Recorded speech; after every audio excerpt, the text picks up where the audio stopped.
पीछे खेत वेत में कहीं ले गए थे और उसके जो ब्रेस्ट होते हैं उनको पकड़ा था, ठीक है। अब जब ब्रेस्ट को उन्होंने पकड़ा तो इसको एक तरह से अटेम्प्ट टू रेप देखेंगे हम, कि नेक्स्ट मोटिव क्या होगा उनका, रेप करना ही होगा, अकेली जगह है, खेत में ले गए हैं, सेक्सुअली असॉल्ट कर रहे हैं, what will they like to do next, they might as well rape that girl, right. So Allahabad high court ने क्या बोला कि ये रेप नहीं होगा, इसको हम पढ़ोगे एग्रेवेटेड सेक्सुअल असॉल्ट, ठीक है। Aggravated sexual assault, sexual assault होता है कि सिर्फ सेक्सुअल असॉल्ट हुआ है, एग्रेवेटेड मतलब सेक्सुअल असॉल्ट से थोड़ी सीमा ऊपर जा रही होती है। तो उन्होंने बोला ये वो होगा, ये रेप नहीं होगा, ठीक है। अब तुम इसका डिफरेंस पॉक्सो में बहुत अच्छे से पढ़ोगे, बिकॉज पॉक्सो में एग्रेवेटेड सेक्सुअल असॉल्ट इसको बताया जाता है जो पब्लिक सर्वेंट करते हैं। अभी मैं बता रही थी ना कि पब्लिक सर्वेंट्स जब कुछ करते हैं तो उनपे ज्यादा लाइबिलिटी होती है, ज्यादा प्रॉब्लमेटिक हो सकता है। तो ये तब मतलब पॉक्सो में लिखना मत इस चीज को, बस समझ लो कॉन्सेप्ट के लिए कि वहां पे यूज करते हैं पॉक्सो में सेक्सुअल असॉल्ट सिविलियंस कर रहे हैं, ये लोग कर रहे हैं, aggravated sexual assault doctor, policeman, navy का कोई, आर्मी का कोई, ये वो ऐसे सब उन्होंने लिखा हुआ है वहां पे। तो कोर्ट यहाँ पे ना आईपीसी में बताता है कि ये एक तरह से पब्लिक सर्वेंट्स और रिलेटिव, हाँ रिलेटिव्स ऑल्सो, मतलब ऐसा कोई somebody who can you really trust, ऐसा you have blind faith in, वो वहां आ जाता है। तो इलाहाबाद हाईकोर्ट बोलता है नहीं नहीं ये रेप नहीं है, एग्रेवेटेड सेक्सुअल असॉल्ट है, और उनका क्या करता है जो पनिशमेंट होती है उसको थोड़ा कम कर देता है। सुप्रीम कोर्ट तक ये बात चलती है। सुप्रीम कोर्ट क्या करता है, फिर से तुम्हारा फेवरेट वर्ड, और जितने लोग कहते हैं कि सुप्रीम कोर्ट करता क्या है हमको तो पता ही नहीं है, वो ये क्यों नहीं कर रहा, वो क्यों नहीं कर रहा, वो यहाँ खुश हो जाएंगे again, because suo motu supreme court क्या करता है, केस को ले लेता है on its own accord, as Jatin has mentioned कि वो मोटू नहीं मोटू, motu, there is a mistake, सुनो मोटू। तुम लोग कैसे एकदम लाइट जल जाती है ना तुम्हारी ये वर्ड सुनते ही कि वाह आज तो मेरे दिन का लक्ष्य पूरा हो गया, मैंने ये वर्ड सुन लिया, बोल दिया, लिख दिया। तो सुप्रीम कोर्ट इंटरवीन करता है, वो कहता है कि हाई कोर्ट ने ना बहुत इनह्यूमेन अप्रोच लिया है, ठीक है। इनह्यूमन नहीं होगा ये, मतलब इनह्यूमन भी कह सकते हो but the right word would be inhumane, ई लग जाएगा, ठीक है। तो सुप्रीम कोर्ट कहता है कि बहुत इनह्यूमेन अप्रोच लिया गया है, सही से नहीं समझा गया। तो तुम समझ रहे हो सुप्रीम कोर्ट की पावर, इलाहाबाद हाई कोर्ट जितना बड़ा कोर्ट है उसको भी फटकार लगा देगी, तुम इन बहुत इनह्यूमन अप्रोच ले रहे हो, थोड़ा सीख जाओ बेटा, ऐसी गलतियां मत करो तुम। और सुप्रीम कोर्ट झाड़ रहा है उनको। सुप्रीम कोर्ट ने क्या करा, ऑर्डर को स्टे कर दिया जिसमें वो पनिशमेंट कम कर रहे थे, बोला कि सेंसिटिविटी दिखानी पड़ेगी चाइल्ड सेक्सुअल अब्यूज वाले केसेस में, और case remains under supreme court's review for now, outcome में redefined standards of attempt in sexual offence jurisprudence. Attempt से हम समझते हैं क्या होता है क्या नहीं, इसमें सबसे इंपॉर्टेंट चीज रही अटेम्प्ट, ठीक है। इलाहाबाद हाईकोर्ट ने अटेम्प्ट को कैसे समझा कि एग्रेवेटेड सेक्सुअल असॉल्ट हुआ है। सुप्रीम कोर्ट ने क्या बोला कि सुप्रीम कोर्ट ने ये नहीं बोला रेप होगा, बस ये बोला कि बहुत इनह्यूमेन अप्रोच लिया है, बिकॉज असॉल्ट तो हो ही गया है उस लड़की का, एग्रेवेटेड भी हुआ है, बट कभी कभी ना आपको ये नहीं सोचना होता कि सिर्फ क्या हुआ है, कभी कभी आप पनिशमेंट इससे भी सोचते हो कि क्या क्या हो सकता था, भले ही वो बच गई, सब कुछ हो गया, बट सुप्रीम कोर्ट के पास ये रिस्पॉन्सिबिलिटी आ जाती है, हाई कोर्ट्स के पास ये रिस्पॉन्सिबिलिटी आ जाती है कि आपको पॉसिबिलिटी भी तो सोचनी थी कि क्या हो सकता है, what if that would have happened. आप एक प्रिजम्पशन पे ऑफ कोर्स जो प्रिजनर सॉरी जो कॉन्विक्ट होता है उसको पनिशमेंट नहीं दे सकते कि भाई तुम ये भी कर सकते थे तो हम ये भी दे देंगे, तुमने चोरी करी है तुम तो ये भी चुरा सकते थे, वो भी सबकी वो धाराएं लगा देंगे। बट यहाँ पे आपको समझना है कि ये बहुत ही एक सेंसिटिव केस था और एक चाइल्ड इन्वॉल्व था इसमें, तो पनिशमेंट थोड़ी बड़ी होनी पड़ेगी, बिकॉज पनिशमेंट क्या होती है, प्रेसिडेंट्स हो जाती है। प्रेसिडेंट्स मतलब प्रेसिडेंट नहीं, ये वाले प्रेसिडेंट की बात हो रही है, और ये हम बोलते हैं जब केसेस से हम नॉलेज लेने लगते हैं, जब आपका कोई केस आपको नॉलेज देने लगता है या लॉ को बढ़ावा देता है। मैंने लिखा थोड़ा मतलब अलग तरीके से, बट मैं समझा सही रही हूँ कि प्रेसिडेंट, इसको हम प्रेसिडेंट प्रेसिडेंट सब कुछ बोलते हैं, इसका मतलब होता है एक ऐसा केस जिससे तुम समझ चुके हो कि लॉ सेट हो चुका। जैसे विशाखा का केस था, विशाखा गाइडलाइंस वाला case versus state of Rajasthan, उसमें क्या हुआ, हमने sexual harassment at work place जो होता है उसको लेके उन्होंने सुप्रीम कोर्ट ने गाइडलाइंस दी, तो Vishakha case has become a president, ऐसा ही होना चाहिए वर्क प्लेस पे, ठीक है। तो वो केस हमारा एक प्रेसिडेंट बन गया। तो दिस केस कोई पढ़ना चाहेगा इसको? Okay, Sahil, would you like to read from GK nugget what's written?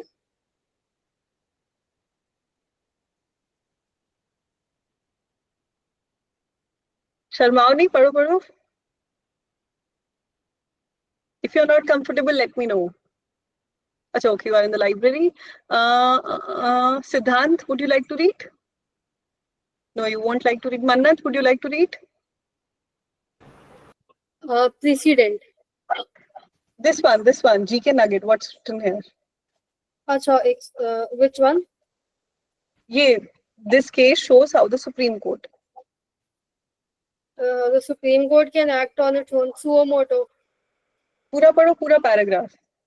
Okay, this case shows that the Supreme Court can act on its own suo motu, and that case charges its sexual assault under Section 354B IPC, and POCSO can still apply even if rape or attempt to rape isn't charged, showing a stronger, more sensitive approach to child safety and justice. All right, thank you so much. And बाकी जो भी library में था, and I pushed you to speak. Thank you बताने के लिए कि library में हो, सिर्फ शर्मा नहीं रहे हो. It's fine, okay? So अगर मैं तुम्हारा नाम लूँ तो मैं कुछ बोलना है तो तुम मेरे को बता सकते हो. या तुम अनकंफर्टेबल हो, या तुम लाइब्रेरी में हो, मार्केट में हो, मम्मी शॉपिंग कर रही है और तुम क्लास वहां से कर रहे हो. It's all fine by me until unless you are studying, okay? So ठीक है, इससे तुमको समझ में आ गया. एक बहुत इंपॉर्टेंट लाइन है कि पॉक्सो. अरे यार, ये बार बार रेड पेन कौन चला देता है? नहीं चलाती हूँ, but still. So POCSO can still apply even if rape or attempt to rape is in charge. ठीक है, तो POCSO के लिए आपको जरूरी नहीं है कि आपने रेप करा है, अटेम्प्ट टू रेप करा है. इंपॉर्टेंट क्या हो जाता है कि चाइल्ड इन्वॉल्व था. देखिए, POCSO के लिए चाइल्ड ही इंपॉर्टेंट होता है. ठीक है, क्या है फुल फॉर्म POCSO का? Harshita, would you like to tell me?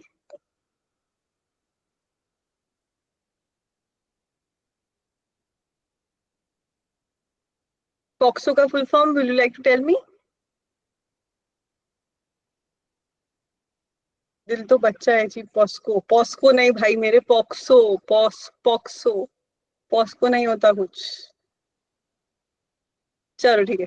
Prevention of child. Prevention है या प्रोटेक्शन है? जो प्रिवेंशन बोल रहा है. Yes, it's protection. Last class में भी I also affirmed it so well. तुम लोग बताए, क्लैट में आया भी था ये. You have to understand, okay? It's protection. Prevention तुम कर ही रहे हो तो वो तो प्रोटेक्शन करोगे तो उससे तुम प्रिवेंट कर ही दोगे. तो बड़ा एम्बिट लेके चलेंगे. ठीक है. Now we move to the next case, which is SC. Advocates on record must attend hearings. अब इसमें तुम लोग बहुत खुश हो गए, मतलब जो भी, मैं बहुत खुश हूँ. हम जैसे जितने भी लॉ स्टूडेंट्स हैं वो बहुत खुश हैं. बिकॉज बहुत बार क्या होता है, जो सीनियर एडवोकेट्स होते हैं, ठीक है, पहले तो ये समझो, एडवोकेट्स ऑन रिकॉर्ड का ना एक एग्जाम होता है. ये सुप्रीम कोर्ट में आप अपेयर हो सकते हो, ये वो एग्जाम होता है. सुप्रीम कोर्ट में आप केस लड़ सकते हो, तो एडवोकेट्स ऑन रिकॉर्ड वाला एग्जाम आपको क्लियर करना होता है. सीनियर एडवोकेट एक डेजिग्नेशन होती है, वो आपको मिलती है. ठीक है, सो सीनियर एडवोकेट हो गए, एडवोकेट्स ऑन रिकॉर्ड हो गए, इनको थोड़े महान हम मानते हैं. एओआर्स बोलते हैं ना कि बड़े हो गए, मैं एओआर बनूंगा, ये बनूंगा. तो ये लोग थोड़ी महान उपाधि पे बैठे होते हैं. जब उपाधि मिल जाती है ना, तो इंसान थोड़ा ऐसे लेट गो हो जाता है कि अब वो एकदम बाबा टाइप बन जाता है कि अब तो मैं बस जब जरूरी होगा तभी अपेयरेंस दूंगा, उसके अलावा तो कुछ जरूरी नहीं है. मेरे पास केस आएंगे, क्लाइंट आएंगे, पैसा आएगा, इतना काफी है. जब जब बड़ी हियरिंग होगी तभी मैं जाऊंगा, उसके अलावा तो ये मेरे जूनियर्स जो इंटर्न्स हैं जिनको 10-10 हजार मिल जाते हैं, कभी असिस्टेंट्स है, ये सब चले जाएंगे. सुप्रीम कोर्ट ने Jitendra at Kalla versus state NCT of Delhi में बोला कि भाई ये गलत बात है. तुम क्या कर रहे हो, तुम अपने नाम के अंडर केसेस लेते जा रहे हो. तुम्हारे असिस्टेंट्स जो मे भी उतने प्रख्यात नहीं हो, उतने वेल डेवलप्ड नहीं हो केस को लेने के लिए, वो तुम्हारा केस हैंडल करते जा रहे हैं और वो कोर्ट में आके एकदम बकवास कर रहे हैं. तो तुम्हारी तो इमेज गिरी रही है, सुप्रीम कोर्ट की भी इमेज गिर रही है. वहां आके कैसे जजमेंट, सॉरी, कैसे आर्ग्यूमेंट्स हो रहे हैं. तुमको एडवोकेट ऑन रिकॉर्ड का तुमने एग्जाम क्लियर करा है, तुम एक सीनियर एडवोकेट हो, तो तुमको एक उपाधि मिली हुई है कि तुम अच्छे से लड़ सकते हो. एटलीस्ट वो तो कर लो, अपने एसी कैबिन में मत बैठे रहो तुम पूरे टाइम. ठीक है, तो यहाँ पे बोला जाता है कि उनको आके हेयरिंग्स अटेंड करनी पड़ेंगी और रिस्पॉन्सिबल होना पड़ेगा उन केसेस, और नेम लेंडिंग नहीं चलेगी. ठीक है, ओके. सो बोला जाता है नेम लेंडिंग नहीं चलेगी. सो ये केस का इंपॉर्टेंस तुमको याद रखना है. ये पेलेट ऐसे क्वेश्चंस पूछ लेता है. कल्ला, कल्ला, जितेंद्र एट कल्ला, इससे तुम याद रख सकते हो वो मीम नहीं चलते थे कि कल लेंगे हो जाएगा, ठीक है। जो कल लेंगे कौन बोलता है, एट जितेंद्र एट कल्ला बोलते हैं, फ्रॉम स्टेट ऑफ दिल्ली की, कल लेंगे हो जाएगा। तो सुप्रीम कोर्ट ने बोला कल लेंगे वल लेंगे नहीं होगा, करना पड़ेगा, ठीक है। So court directed the framing of clear guidelines to define AOR responsibilities and prevent misuse of their position. Name lending without involvement is misconduct. AORs must attend hearings and participate meaningfully in proceedings. मतलब वो proxy नहीं लगा सकते, ठीक है। अब मेरे को ये बताओ किसको मतलब पता है इसका नेम लेंडिंग का? AOR मतलब एडवोकेट्स ऑन रिकॉर्ड। बताओ नेम लेंडिंग का मतलब किसको, सॉरी नेम लेंडिंग का मीनिंग क्या होता है, ये क्या किसको पता है? Yes, Anantika, would you like to tell? Yes, ma'am. In this case, it just means that the advocate is letting others use his name for the cases that are fought by him. Right, absolutely correct. So name lending क्या हो गया? lend कर दिया अपना नाम, जा भाई कर लेना तू भी, मैं अपना नाम तेरे को दे रहा हूँ, तू निपटा लेना मेरा केस, मैं यहाँ पे बैठा हुआ हूँ दूसरी चीज कर रहा हूँ, मेरी बेटी की शादी हो रही है, मेरे को उस पर ध्यान देना है, ठीक है। तो सुप्रीम कोर्ट बोला कि दिस इज नॉट राइट, अब अपना नाम लेके ऐसे लोगों को नहीं, हमरे खते में लिख लेना, हाँ हम एग्जैक्टली। सो ये ऑर्डर 10 ये सब तुमको याद करने की जरूरत नहीं है, बट ये समझ जाओ कि सुप्रीम कोर्ट के रूल्स होते हैं। तुमको लगता होगा बस एक बार एक्ट होगा, कोई जजेस इंक्वायरी एक्ट हो गया ये, हाँ जजेस इंक्वायरी एक्ट से याद आया, ये हमने जो पढ़ा है, ये जस्टिस यशवंत वर्मा वाला केस, इसमें तुमको ना ये एक्ट भी ध्यान रखना है, जजेस इंक्वायरी एक्ट, ठीक है। दिस एक्ट में ईयर नहीं याद कर पा रही, 1919 समथिंग है, रुको एक मिनट तुमको देख के बताती हूँ, तुम लोग काम पूरा नहीं करते वरना। 1968 है, ठीक है, जजेस इंक्वायरी एक्ट 1968। तो इस एक्ट में बताया जाता है कि इम्पीचमेंट होगा, प्रोसेस फॉलो होगा, तो क्या एक्ट उन पे, सॉरी क्या प्रोसेस, क्या मेथड फॉलो होना चाहिए, ठीक है। अब मैंने यहाँ पे ई यूज करा था, मैंने उसको आई कर दिया। कोई है यहाँ पे जो इंक्वायरी एंड इंक्वायरी का डिफरेंस बता सकता है? अगर नहीं बता सकता है तो होमवर्क लिख लो और मैंडेटरी लिख लो। फरीन आप बता सकते हो? हाँ कार्तिक बोलो, क्या बोल रहे थे? इंक्वायरी शायद किसी ऑफिशियल चीज के लिए होते हैं, किसी के ऊपर इंक्वायरी बैठ रही है ऐसे, और इंक्वायरी जो हम लोग किसी से पूछते हैं कोई चीज के बारे में, ऐसा तो नहीं। चलो you are close, okay okay good enough, but इसको अच्छे से कल सब जब भी नेक्स्ट क्लास होगी तो उसके पहले सब ढूंढ के रखेंगे, this is important for you, ठीक है।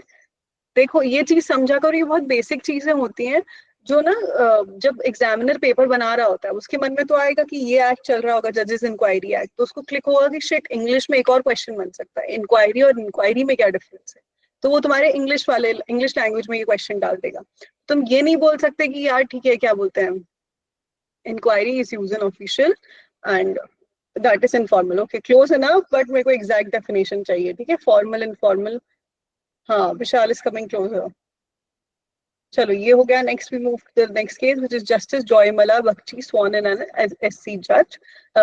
तुमको अपॉइंटमेंट्स और ये सब भी नाम याद रखने हैं कि कौन कहाँ पे क्या बन रहा है। So justice Joymalya Bakshi sworn in as supreme court जज 2031 तक, which is 2031, ये चीफ जस्टिस भी बनेंगे because based on the seniority. And अभी ये अपॉइंट कौन करता है जस्टिस, सॉरी सुप्रीम कोर्ट जजेस को कौन अपॉइंट करता है? प्रेसिडेंट करते हैं, ठीक है। अपॉइंट उनको कभी चीफ जस्टिस नहीं करता है, प्रेसिडेंट करेगा। सुप्रीम कोर्ट की बात हो रही है ना यहाँ पे, और इन्होंने कहाँ कहाँ कैलकाटा और आंध्र प्रदेश हाई कोर्ट में अपनी जुडिशियल एक्सपीरियंस दिखाया हुआ है, and he is in line to become the next CJI in 2031। Next CJI मतलब अभी मत बोल देना, referred by CJI, yes of course, but appoint कौन करता है? प्रेसिडेंट करते हैं। तो कोलिजियम सिस्टम डिसाइड करता है अपॉइंटमेंट कहाँ पे आती है, आर्टिकल 124 क्लॉज 2 में आती है। कॉन्स्टिट्यूशन में सुप्रीम कोर्ट का आर्टिकल सबसे पहले कहाँ मेंशन्ड है? आर्टिकल 124। वो 124 के अंदर ना बहुत सारी चीजें मेंशन्ड है, 1 2 3 4 5 6, तो उसके 2 में मेंशन करा गया है कि अपॉइंटमेंट ऑफ सुप्रीम कोर्ट जजेस by the president in consultation with the judiciary as Hardik just mentioned. ठीक है, तो मार्च में ये आए, इनका नाम क्या है, जस्टिस जॉय मलिया बख्शी। तुमको एक चीज ये भी ध्यान रखनी है, बहुत बार आई थिंक एलेट ही ऐसे एग्जामिनेशन है एंड MHCET एग्जामिनेशन है, ये कभी कभी ना जजेस के नाम दे देते हैं ऑप्शंस में और बोलते हैं कि pick out the one who is not a supreme court जज। तो जरूरी नहीं है तुम सारे जजेस के नाम रट के जाओ, बट उनको पता होता है कि करंट अफेयर्स में ये सब चीजें चल रही हैं। तुम जैसे ही जस्टिस बख्शी को वहां पे देखोगे तुम बोलोगे नहीं ये तो सुप्रीम कोर्ट के जज हैं, ये ऑप्शन तो हट जाएगा। ठीक है, तो अपनी करंट अफेयर स्किल्स को वैसे भी अकॉर्डिंगली लेके चला करो कि इस पे क्या क्या क्वेश्चन बन सकते हैं, क्या हो सकता है।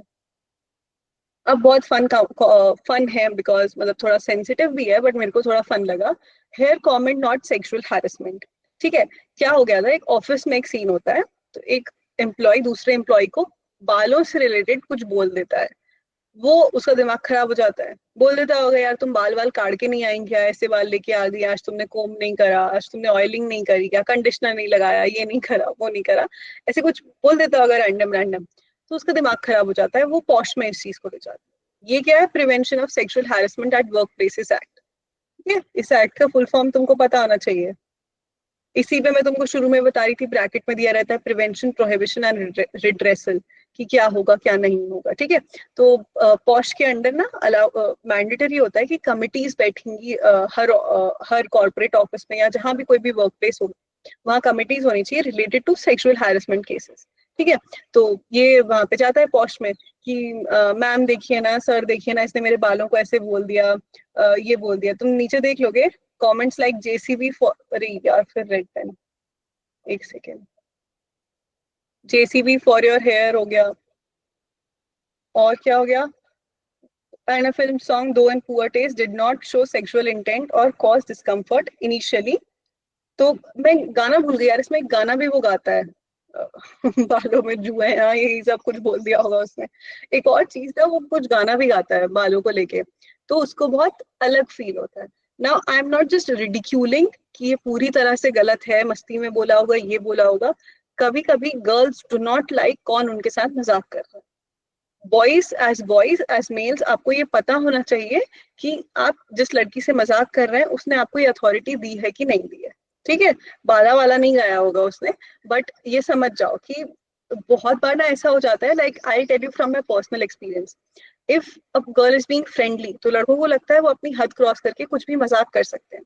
दैट इज नॉट राइट, आप कुछ भी मजाक नहीं कर सकते हो, और आपको वो वो कंसिडरेशन नहीं दिया गया है कि जैसे मैं अपने फ्रेंड्स के साथ बिहेव कर रही हूँ वैसे मैं आपके साथ भी करूंगी। तो लड़के सोचते हैं अभी इसके दोस्तों के साथ इसने ऐसे बिहेव करा है तो मेरे साथ भी ये कुछ भी बात कर सकती है, मैं भी इसके साथ कुछ भी बात कर सकता हूँ। बट उसके लिए तुमको उसके एम्बिट में आना पड़ेगा कि तुम्हारी दोस्ती उस लड़की से हो। तो हो सकता है ये लड़की के पास वो, इस लड़की ने वो अथॉरिटी उस लड़के को नहीं दी हो, कि रैंडम एक ऑफिस मतलब एम्प्लॉय हो, कभी ग्रुप में गर्ल्स ही नहीं। तुम लोग अपने पर्सनल डियर डायरी क्यों समझ लेते हो मेरे को कि एकदम ही डियर डायरी बन के स्टार्ट हो जाते हो, ये नहीं आए वो नहीं आए, तो समझ लो आगे जाके जब लड़की आएंगी कॉलेज में, ठीक है, जब क्लैट क्लियर कर लोगे तो खूब सारे दोस्त बन जाएंगे। तो एक चीज समझो कि इस लड़के ने क्या अप्रोच लगाई हो। कभी कभी ऐसे भी होता है लड़के यहाँ पे जितने हैं वो गिव मी अ चीयर, कि सच में कभी कभी लड़के ओवर ट्राई कर रहे होते हैं दोस्त बनने का, फ्रेंडली बनने का। करते हैं कि नहीं लड़के, रेज देयर हैंड्स कि हाँ वो करते हैं, फालतू में हीरोगिरी दिखा रहे होते हैं कि लड़की को बस शो करना है कि मैं तो बहुत ये हूँ, वो करते हैं अलॉट। दीदी के अलावा किसी दूसरे नाम से बात तो नहीं कर चलो ठीक है, अब मैं क्या ही बोलूं, कुछ मत बोलो, मैं बता रही हूँ, रुको रुको सुनो।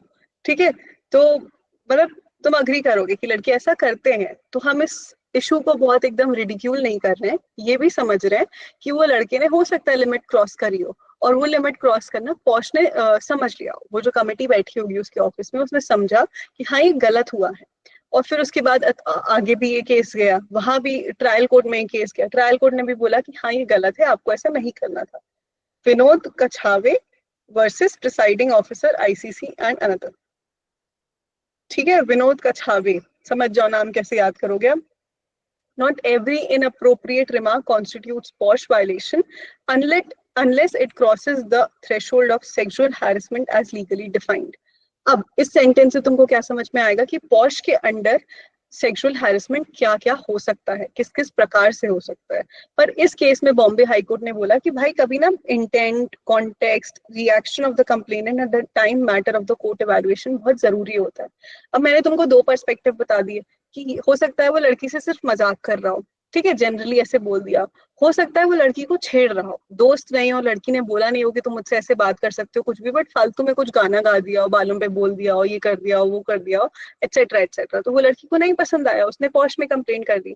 तो कोर्ट ने बोला कि बहुत बार ना हमको इंटेंट, कॉन्टेक्स्ट, आसपास के लोगों का रिएक्शन, सब कुछ बहुत मैटर करता है जब हम पॉश के अंडर आते हैं। तो यहाँ पे हमें ऐसा कुछ नहीं लग रहा कि उसने बाल के ऊपर बोल दिया तो गलत बोल दिया, ठीक है। अब Section 2N of POSH Act 2013, sexual harassment includes unwelcome acts of sexual nature. The Bombay High Court reaffirmed that mere tasteless or awkward comments without sexual intent or unwelcome impact do not automatically qualify as sexual harassment. So unwelcome acts के बारे में POSH Act बताता है। अब unwelcome acts क्या हो सकते हैं? यही जैसे लड़के भी समझेंगे, लड़कियां भी समझेंगी कि तुम्हारे आसपास तुम लड़के लड़कियों को देखते होगे तो कभी कभी कॉन्वर्सेशन में ना वो कुछ ऐसी चीज बोल देते होंगे जो उन्हें नहीं बोलनी चाहिए, बट वो बहुत एक सेक्सुअल डायरेक्शन में जा रही हो, टूवर्ड्स अ फ्रेंड और टूवर्ड्स अ न्यू पर्सन जो ग्रुप में आया हो। उनके दिमाग में तो वो इंटेंट चल रहा था, वाहियात सा इंटेंट उनके दिमाग में था कि इस पे रिस्पॉन्स आ गया, मतलब मेरी बात बन सकती है उस पर। बट जो सामने वाली लड़की थी, मे बी उसने कैच नहीं करा, समझ नहीं आया उसको जो भी था, तो वो भी हंस दी, नॉर्मल हो गया, ये हो गया। फिर लड़के को लगा हाँ हाँ लाइन मिल रही है, ग्रीन फ्लैग मिल गया है मेरे को यहाँ से, अब I can use that, utilize it, तो नेक्स्ट टाइम वो वापस बोल रहा हो, तब लड़की का दिमाग चमका कि ये तो बहुत ही गलत हो गया, how dare he talk to me like this, और फिर उसने कंप्लेन कर दी उसकी। तो वो बोलेगा कि पहले तो इसने कुछ नहीं बोला, अभी मैंने बोल दिया तो इसको मिर्ची लग गई, ये लग गई। तो वो मिर्ची उसको पहले भी लगी थी, बट मे बी उसको समझ नहीं आया होगा। तुम पैरेलल समझ रहे हो ना, अंडरस्टैंड कर रहे हो इस फैक्ट को कि पॉश और इन सब में ये सब देखा जाता है। और अनवेलकम एक्ट्स ना बहुत सारे हो सकते हैं, कुछ रिक्वेस्ट हो सकती हैं जो सेक्सुअल नेचर की हो, कुछ फेवर्स हो सकते हैं, प्रमोशन रिलेटेड ना, ये बहुत सारी चीजें चल रही थी, ग्रीन फ्लैग लैंग्वेज, ठीक है। तो पॉश एक्ट ना बेसिकली इसीलिए लाया गया था कि बहुत ऐसे लोग होते थे जो सुपीरियर अथॉरिटी होते थे और वो लोअर अथॉरिटी वाले लोगों को कहते थे कि अगर आप हम पे कुछ सेक्सुअल फेवर्स करोगे, कुछ चीज करोगे जो हम आपसे कह रहे हैं इन दैट कॉन्टेक्स्ट, तो हम आपको प्रमोट करते जाएंगे, आपको वो पोजीशन पे लाते जाएंगे, ऊपर ऊपर ऊपर ऊपर ऊपर, आपकी सैलरी बढ़ जाएगी, ये हो जाएगा, वो हो जाएगा। तो पॉश की इंपॉर्टेंस वहां से आई। तो बॉम्बे हाई कोर्ट ने यहाँ बोला कि हमें इंटेंट जानना बहुत जरूरी है, ऑकवर्ड कमेंट्स, टेस्टलेस कमेंट्स, ये बिना सेक्सुअल इंटेंट के ना कुछ मायने नहीं रखते हैं, ये बस फालतू बातें चलती रहती हैं कि आजकल के लोगों का दिमाग ही वाहियात हो गया है, पूरे टाइम में कुछ ना कुछ सोचता रहता है, तो हर चीज पे हम पॉश नहीं लगा सकते। सेक्सुअल इंटेंट बहुत इंपॉर्टेंट है to qualify that as sexual harassment और नॉट, ठीक है। अब ये न्यूज तुम्हारे लिए बहुत इंपॉर्टेंट है, क्लैट, एलिट, एमएचसीईटी, सिम्बायोसिस, सब इस पे फोकस करेंगे, which is law ministry gets first female secretary. तो जो मिनिस्ट्री ऑफ लीगल अफेयर्स होता है, ministry of law and justice होता है, डिपार्टमेंट ऑफ लीगल अफेयर्स होता है, उसमें फर्स्ट वुमेन सेक्रेटरी आई गई है। उनका नाम क्या है? डॉक्टर अंजू राठी राणा, ये उनका नाम है। फर्स्ट फीमेल सेक्रेटरी आई गई है। ये जो फीमेल जो सेक्रेटरी होती हैं, क्या बोलते हैं, ministry of law and justice में, डिपार्टमेंट ऑफ लीगल अफेयर्स, उसमें जो एक चीज होती है, ये सबसे बड़ी पोजीशन होती है to understand the working of all this, ठीक है। अरे वाह, हार्दिक, गुड, अच्छा कनेक्ट कर ले तू, है ना, नाम ए मैच कर गया, गुड। सो अंजू राठी राणा जो है वो फर्स्ट वुमेन लॉ सेक्रेटरी बन गई हैं। उनका एज अ पब्लिक प्रोसिक्यूटर कौन होता है? जो गवर्नमेंट की तरफ से केस लड़ता है, ठीक है। ये बहुत टफ जॉब होती है, इतना फाइनेंशियली हेल्पफुल नहीं होती, but it helps you a lot career wise. So if any of you ever aims to become a public prosecutor, you can see आप धीरे धीरे एलिवेट होकर कहाँ तक पहुंच सकते हो। तो ये पब्लिक प्रोसिक्यूटर थी दिल्ली गवर्नमेंट के साथ, फिर उन्होंने ministry of law and justice 2017 में ज्वाइंट सेक्रेटरी की तरह ज्वाइन करी, फिर ये एडिशनल सेक्रेटरी बनी, फिर अब उनका 2 साल का टेन्योर स्टार्ट हो चुका है with a possible extension. Now, first woman to lead legal affairs since its inception. Its appointment is for 2 years. तुमको क्वेश्चन ऐसा भी आ सकता है कि recently Dr. Anju Rathi Rana became the first female secretary of Department of Legal Affairs. For how much time is her tenure? तो तुमको बताना पड़ेगा, 2 साल का है, बट एक्सटेंड हो सकता है। ऑप्शन में तुमको 2 साल दिया रहेगा, ठीक है, क्योंकि ये ना कुछ ऐसे टेन्योर्स है जिसपे कोई फोकस नहीं करता कि होगा जब तक होना होगा, उनके बॉस को ठीक लगेगा बदल देंगे, ये होगा वो होगा। बट इन सब में भी स्पेसिफिकेशन दी है कि 2 साल मतलब 2 साल। ठीक है। Under GOI, allocation of business rules, the law secretary plays a key role in vetting bills, advising ministries and representing union in courts. हाँ कार्तिक बताओ। दीदी वेटिंग का मतलब क्या होता है? हाँ मैं बताने वाली थी, ये वेटिंग ना, so once no I intern at law and legislative affairs. ठीक है, तो मैंने मध्य प्रदेश में ये करा था, वहां मुझे वेटिंग का मतलब बताया गया था। तुम रिट पेटिशंस जानते हो ना, पेटिशंस क्या होती हैं क्या नहीं होती, ये हम किसके अगेंस्ट फाइल करते हैं या हम किसके लिए फाइल करते हैं, सरकार के लिए फाइल करते हैं। तो ये जो मिनिस्ट्रीज होती हैं, ये जो लीगल डिपार्टमेंट्स होते हैं, तो मैंने वहाँ लीगल डिपार्टमेंट में इंटर्नशिप करी तो मेरे को पता चला था वेटिंग का मतलब ना बहुत सारी बड़ी प्रोसेस होती है जिसमें ट्रांसलेशंस भी इन्वॉल्व होते हैं।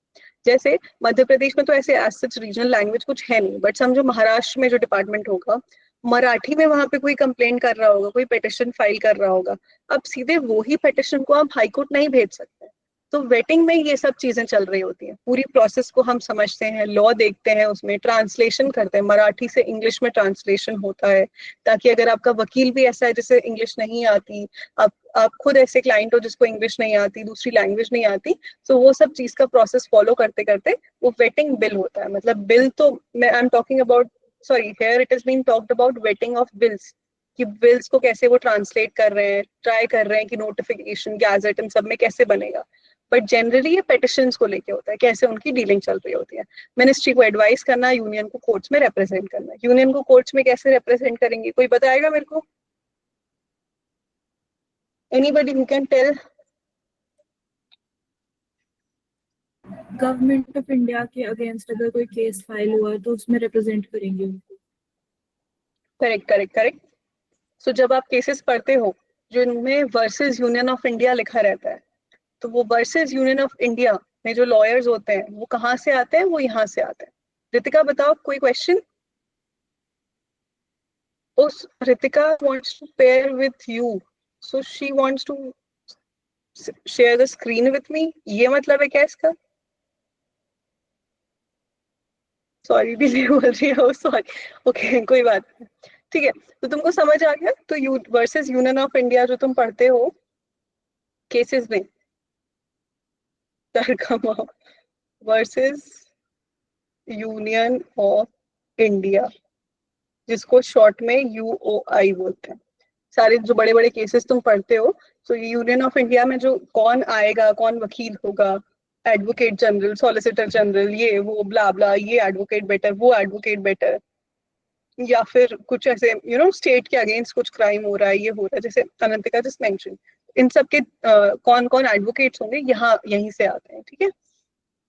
नाउ ये केस भी हमने डिस्कस करा था, अब इसको हम थोड़ा सा अलग टर्न में डिस्कस कर रहे हैं। क्लास शुरू होते टाइम मैंने तुमसे बोला था बहुत सारी ऐसी चीजें होंगी जो तुम पढ़ते होगे, वो एक केस में अप्लाई होती हैं, बट अलग केस में वो डिफरेंटली अप्लाई होती हैं।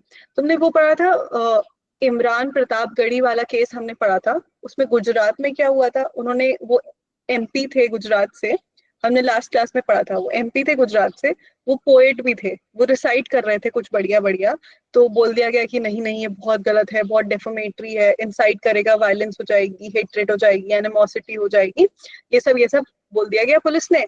और बिना प्रीलिमिनरी इंक्वायरी करे, जो हमने ये डिस्कस करा था लास्ट टाइम, बिना प्रीलिमिनरी इंक्वायरी करे पुलिस ने क्या करा, केस फाइल कर दिया।